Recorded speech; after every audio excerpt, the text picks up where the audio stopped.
meditação evangélica na tarde de hoje.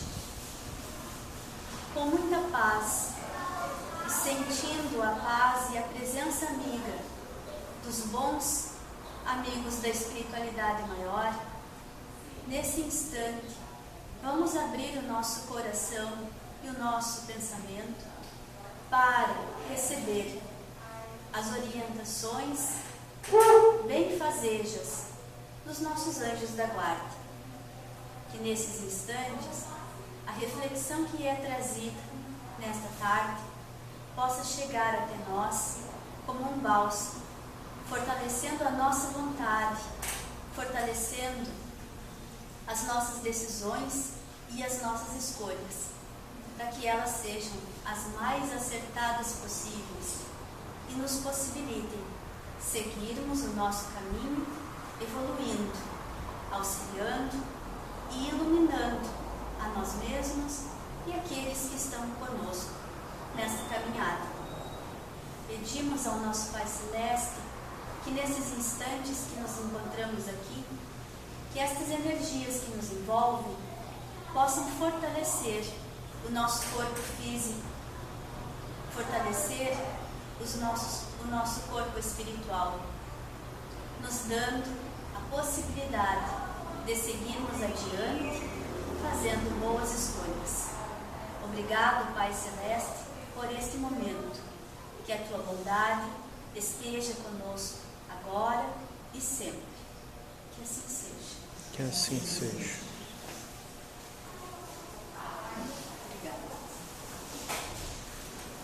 Boa tarde a todos.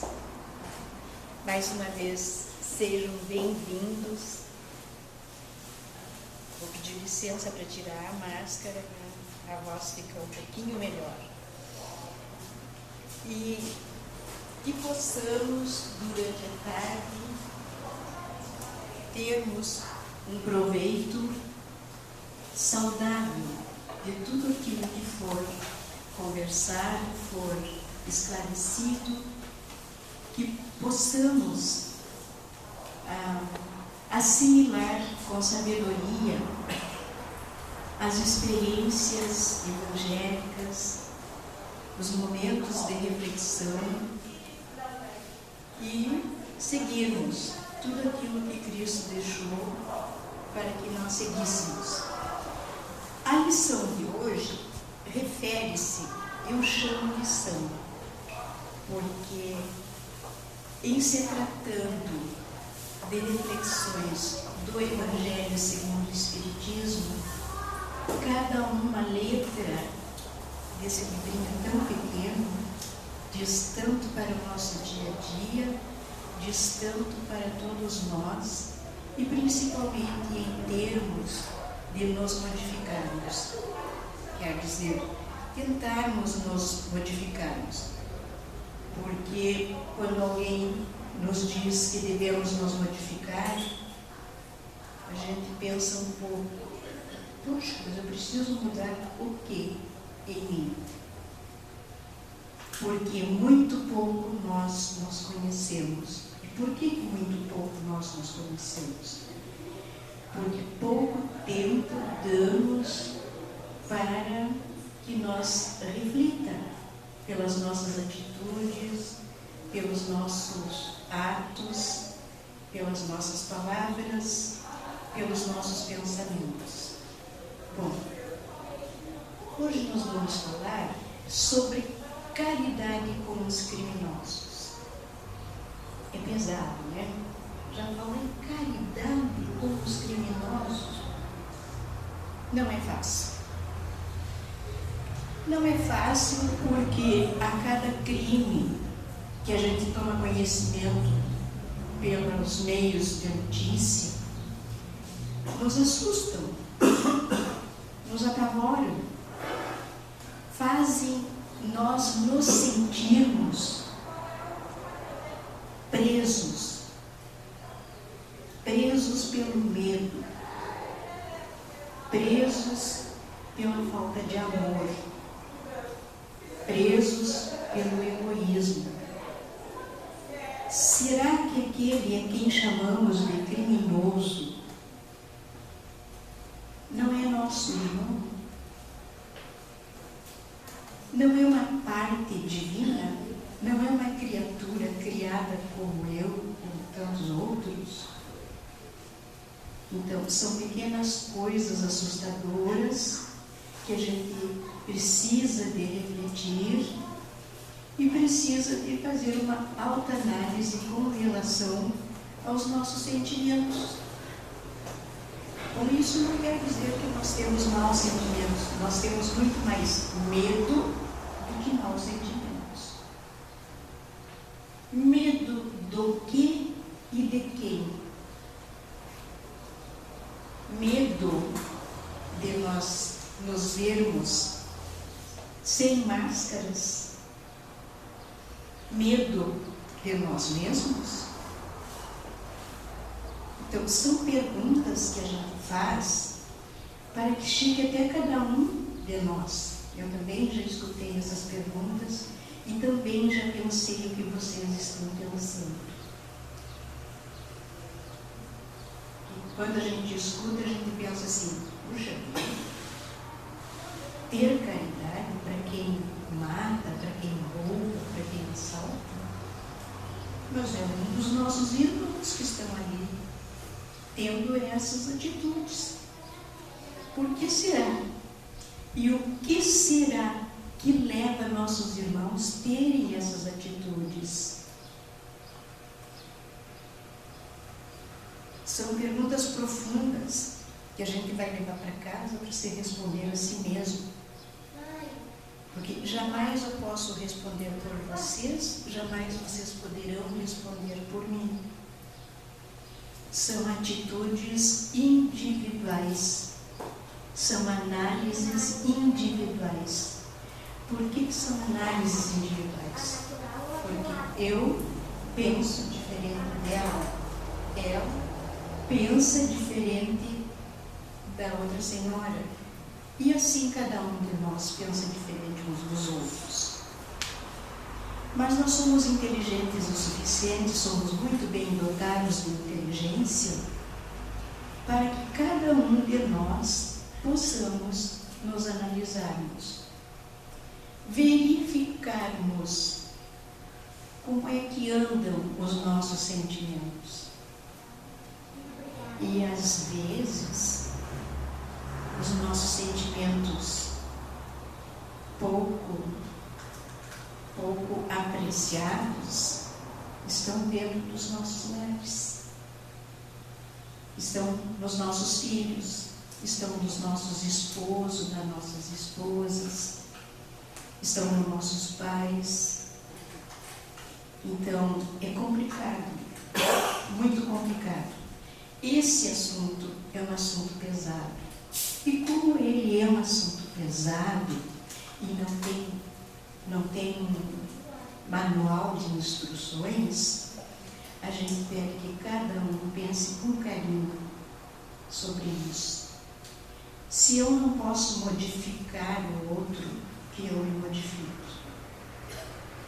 Se eu não posso avaliar e fazer com que a sociedade o aceite, que pelo menos eu saiba fazer uma prece e pedir o perdão necessário para eles e para nós, porque nós somos parte da sociedade e eles fazem a sociedade também.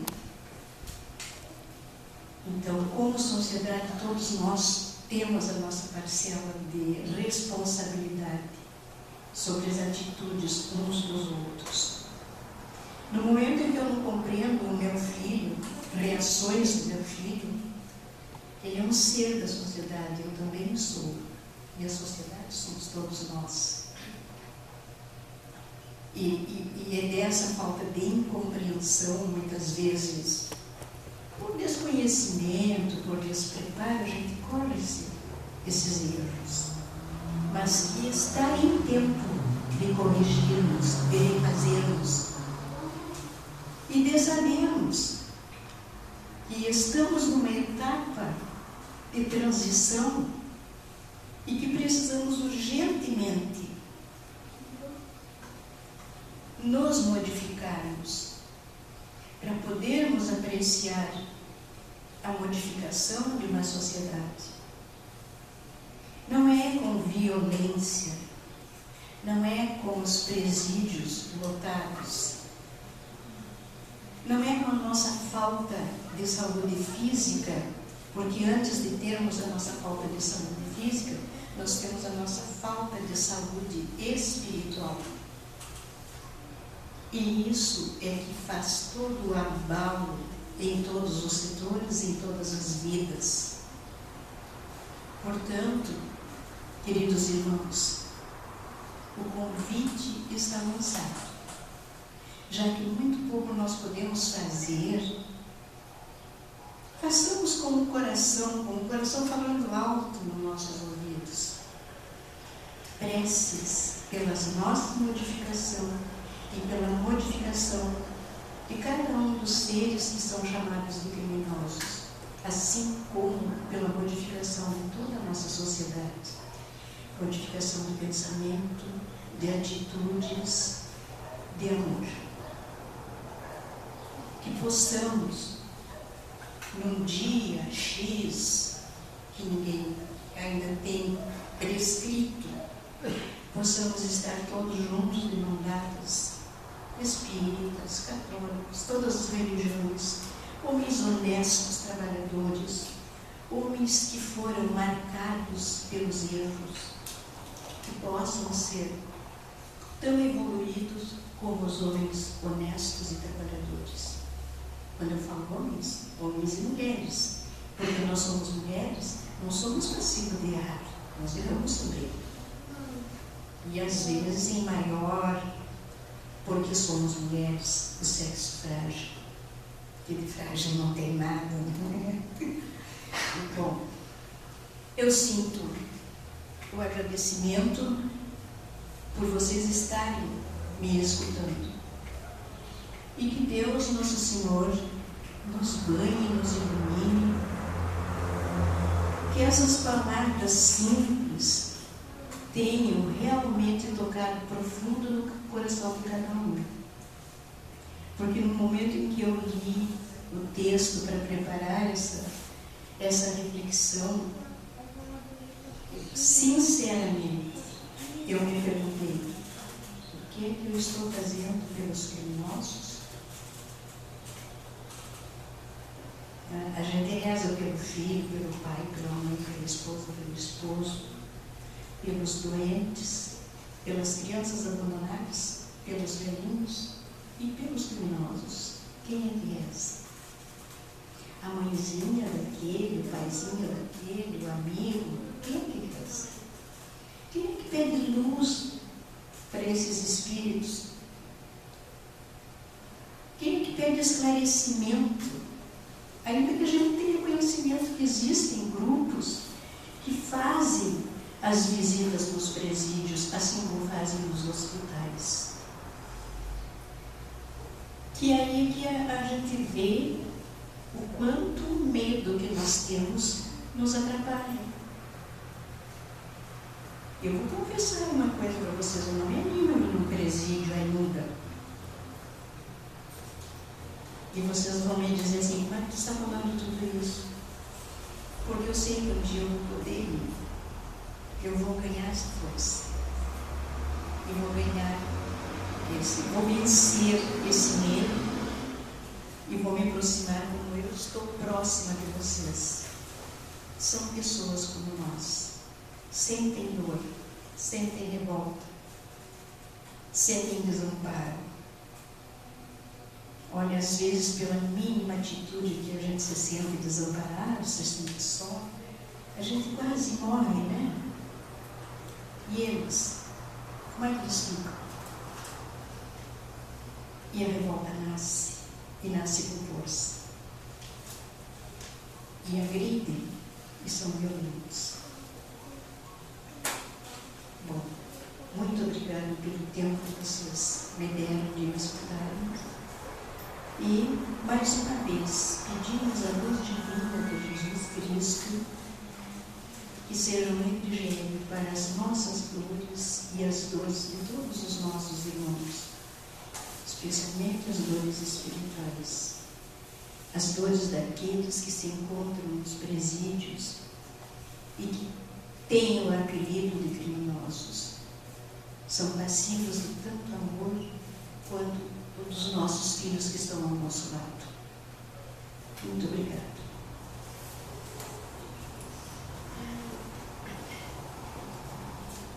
Vamos então, nesse momento, fechar os nossos olhos e vamos agradecer ao nosso Pai Celeste pela oportunidade de estarmos nesta casa de oração, recebendo a orientação segura, clara, libertadora para os nossos espíritos.